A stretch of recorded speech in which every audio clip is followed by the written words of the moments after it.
दर्शकों ब्रेक तो बाद तुहाडा स्वागत है जी। डॉक्टर साहब साडे कोल पहला फेसबुक मैसेज आया है अमरजीत सिंह पट्टी जी का। ये लिखते हैं जे संभव है तो इस थां की संभाल करनी चाहिए है तां जो भाई जगजीत सिंह सभा यूथ हाल बनाया जाए। इत्थे उन्हां दी शहादत नूं याद रखा जाए। हर सिख उन्हां दी इस याद विच हिस्सा पाएगा ते इस कदम की शलाघा करेगा। अकाल सहाय चढ़दी कला जी। डॉक्टर साहब अकाल सहाय वीर अमरजीत सिंह भट्टी जी का शुक्रिया।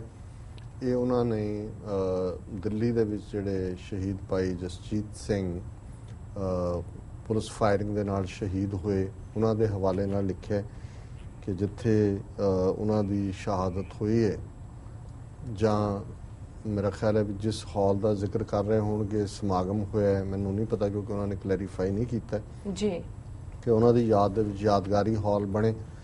सो मेरा ख्याल है कि भी जथेदार अकाल तखत जिमें थां थां ते जाके फोटो लाने का इकरार तो कर आंदे ने। शहीद भाई जसपाल सिंह का भी कहे कि जी असीं फोटो अजायब घर चला देंगे जी, तो उत्थे भी कह के आए ने अजायब घर चला देंगे। और मैनू लगता है कि भी मैं रिजल्ट तो नहीं देखे। पिछले 2 दिन पहला जिहड़ा जम्मू कश्मीर गुरुद्वारा बोर्ड दियां चोणां काफ़ी सालों बाद सारे जम्मू कश्मीर च हुई हैं। उत्थे थोड़ी बहुत पोलराइजेशन सी इस मुद्दे नूं लैके क्योंकि जिहड़े उत्थे यंगर सिंह ने सिंह सिंघणियां वो काफ़ी हुण वोकल ने खालिस्तान के मुद्दे ते जिहड़ी ट्रैडिशनल लीडरशिप है उत्थे वो थोड़ी स्लो डाउन लाइन है जिवें पंजाब च अकालियां दी है जी। सो की नतीजे आए ने। सो मेरा ख्याल है भी जिन्ने कोई जागरूक ने सिख उत्थे और खास तौर पर उन्होंने जिवें घल्लूघारे के मौके के उत्ते अवेयरनेस दिखाई है। कोई मैं भी फाइंड आउट कर लाँगा कि भी उत्थे की करना चाहते हैं, पर मेरा समझदा भी एक अच्छा सुजैशन है जी कि उन्हां दी याद नूं उस थां नूं जरूर उहदी संभाल करनी चाहिए जी। डॉक्टर साहब साडे कोल अगली चिट्ठी आई है कैलीफोर्निया तो महिंदर सिंह चीना ਅਤੇ परमिंदर सिंह सोल जी की। ये लिखते हैं doctor Amarjit Singh ji and whole staff management साडी सारी संगत वालों गुरफतेह प्रवान करियो। असी तुहाडे सारिਆਂ ਦੀ ਚੜ੍ਹਦੀ ਕਲਾ ਲਈ ਪ੍ਰਮਾਤਮਾ ਅੱਗੇ ਅਰਦਾਸ ਕਰਦੇ ਹਾਂ ਕਿ ਇਹ ਟੀਵੀ 84 ਬੁਲੰਦੀਆਂ ਵੱਲ ਜਾਵੇ ਅਤੇ ਸਿੱਖ ਕੌਮ ਦੀ ਸੇਵਾ ਵਿੱਚ ਡਟਿਆ ਰਹੇ। ਵਾਹਿਗੁਰੂ ਜੀ ਕਾ ਖਾਲਸਾ ਵਾਹਿਗੁਰੂ ਜੀ ਕੀ ਫਤਿਹ। इन्होंने मेरा ख्याल है नाल चैक भेजा है जी, 2 चेक भेजे इन्होंने। हाँ जी। सो असी महिंदर सिंह चीना जी और परमिंदर सिंह जी का बहुत शुक्रिया अदा करते हैं जी। काफ़ी देर तो उन्होंने ये लिखत भी आई है और उन्होंने जो असी खास तौर पर क्राइसिस की गल सामने रखी है और सानू इस गल की खुशी है कि साडे बहुत सारे वीर भैणां ने रिस्पॉन्ड करन दी कोशिश की।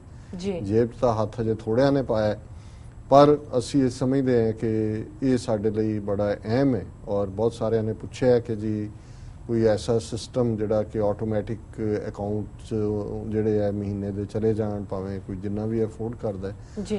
सो इत्थे जिहड़े इस फील्ड नूं हैंडल करदे ने उन्होंने जिन्ने भी बैंकां जां दूजियां नाल भी देखिया जिहड़ा बेस्ट सिस्टम है वो पेपॉल दा ही है। और पेपॉल के राही तुसी जिहड़ा है वो मंथली ऑटोमैटिकली उन्होंने रैकरिंग कहते हैं। तुसी साडे वैबसाइट ते जाओगे tv84.tv ते जी। सो उत्थे तुसी जिन्ना भी प्लैज करदे हो उत्थे तुसी रैकरिंग दे उत्ते कर दोगे तो ऑटोमैटिकली जिहड़ा है तुहाडे अकाउंट चों उन्ना अमाउंट महीने का जांदा जाएगा। सो असी ये जोरदार अपील करांगे इन्हां वीरां दा शुक्रिया। इन्हां ने जिहड़ा है वो साडी सपोर्ट और चढ़दी कला दी जिहड़ी है टीवी 84 की चढ़दी कला दी। वैसे चढ़दी कला अखबार भी है तो मैंने कई बार भी अजे तक अखबार का बहाना भी होंदा है। सो चढ़दी कला की मंग की है टीवी 84 की चढ़दी कला जी।